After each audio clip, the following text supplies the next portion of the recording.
5 seconds. Start. மாண்புமிகு பேரவை தலைவர் அவர்களே, இந்த ஆண்டிற்கான வரவு செலவு திட்டத்தின் மீது நடக்கின்ற பொது விவாதத்தில் கலந்து கொண்டு பேசுவதற்கு வாய்ப்பு அளித்ததற்காக என் நன்றியை முதற்கண் தெரிவித்துக் கொள்ள விரும்புகிறேன். நமது அரசு நிதி வசதியை பெருக்க வேண்டுமென்று பல திட்டங்களை போடுகிறது. அவற்றில் முக்கியமானதாக நான் கருதுவது சிறு சேமிப்பு திட்டமாகும். சிறு சேமிப்பு திட்டத்தின் பயன் குறித்து மக்களிடையே பிரச்சாரம் செய்வதற்கு முதலில் வழிவகுக்க வேண்டும். இந்த திட்டத்தினால் மக்களுக்கு பயன் கிடைப்பது ஒருபுறம் இருக்க, அரசுக்கும் ஓரளவு பயன் இருக்குமென்று மாண்புமிகு உறுப்பினர்கள் அனைவரும் அறிவார்கள். ஆகவே சிறு சேமிப்பு திட்டத்தையும் அதன் பயன்களையும் மக்கள் நன்கு உணரும்படி தீவிரமான பிரச்சாரத்தை அரசு செய்ய வேண்டுமென்று இந்த நேரத்தில் கூறிக்கொள்கிறேன். விலைவாசி ஏற்றத்தால் சாதாரண மக்கள், அதிலும் குறைந்த வருமானத்தை பெறுகிற மக்கள் மிகவும் அவதிப்படுகிறார்கள் என்பதை சொல்லாமல் இருக்க முடியாது. பொது மக்களின் துயரத்தை துடைக்க அரசு அத்தியாவசிய பொருட்களை நியாய விலை கடைகள் மூலம் வழங்க ஏற்பாடு செய்திருப்பது வரவேற்கத்தக்கதாகும். இப்போது உள்ள நியாய விலை கடைகளின் எண்ணிக்கை போதுமானதாக இல்லை.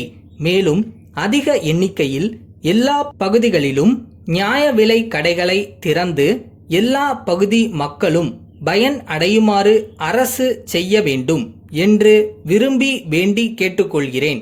விவசாயிகள் பற்றி குறிப்பிடும் போது அவர்களுக்கு மிகவும் தேவையான நீர்ப்பாசன வசதியை செய்து கொடுக்க எல்லாவிதமான நடவடிக்கைகளையும் எடுக்க வேண்டும். நீர்ப்பாசனத்திற்கு ஆறுகளில் வருகின்ற நீரை மட்டுமே நம்பியிருக்க இப்போது வழியில்லை. எங்கெல்லாம் வாய்ப்பு உள்ளதோ அங்கெல்லாம் கிணறுகள், ஆழ்துளை கிணறுகள் ஏற்படுத்தி அதிலிருந்து பாசனத்துக்கு வேண்டிய தண்ணீரை பெறுவதற்கு ஏதுவாக மின்சார மோட்டார்கள் பொருத்தி கொடுக்க வேண்டும். மின்சாரமும் தடையின்றி கிடைக்க வழிவகை செய்ய வேண்டுமென்று இந்த அரசினை கேட்டுக்கொள்கிறேன்.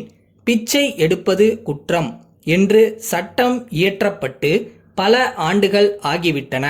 அந்த சட்டத்தை இயற்றுகிற நேரத்திலேயே அந்த சட்டத்தை நடைமுறைப்படுத்துவதில் உள்ள சிக்கல்கள், சட்டத்தை தவறாக பயன்படுத்தக்கூடிய அபாயங்கள் எல்லாம் சுட்டி காட்டப்பட்டதாக நான் அவை குறிப்பேடுகளில் படித்திருக்கிறேன்.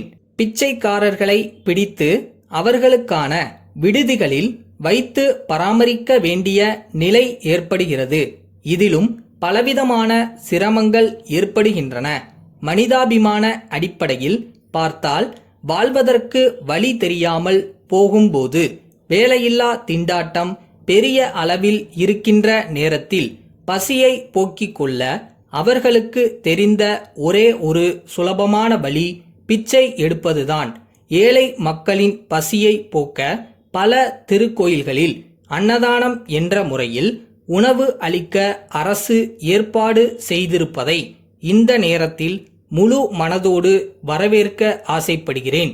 நீண்ட கால திட்டமாக எல்லோருக்கும் ஏதாவது ஒரு வேலை, அதற்கு குறைந்தபட்ச ஊதியம் கிடைக்க அரசு ஏற்பாடு செய்தால், பாரதியார் கண்ட கனவு ஒருவருக்கு கூட உணவில்லை என்ற நிலை ஏற்படாமல் செய்துவிடலாம் என்பது என் திடமான நம்பிக்கை ஆகும். அடுத்தபடியாக நான் குறிப்பிட்டு சொல்ல விரும்புவது கூவம் நதி திட்டத்தை பற்றித்தான். நகரின் நடுவிலே ஓடுகின்ற கூவம் நதி ஒரு காலத்தில் மக்கள் நீராட பயன்படுத்தப்பட்டு இருப்பதாக படிக்கிறோம். அதன் இப்போதைய நிலை மிகவும் மோசமாக உள்ளது. அதிலிருந்து வரும் நாற்றத்தையும் தாங்கிக் கொண்டு அந்த கூவம் நதியின் கரைகளில் மக்கள் குடியிருக்க ஆரம்பித்து இருக்கிறார்கள். அவர்களை அந்த இடத்திலிருந்து அப்புறப்படுத்தி அவர்களுக்கு வசிப்பதற்கு மாற்று ஏற்பாடுகள் செய்ய அரசு யோசித்து வருவதாக தெரிகிறது.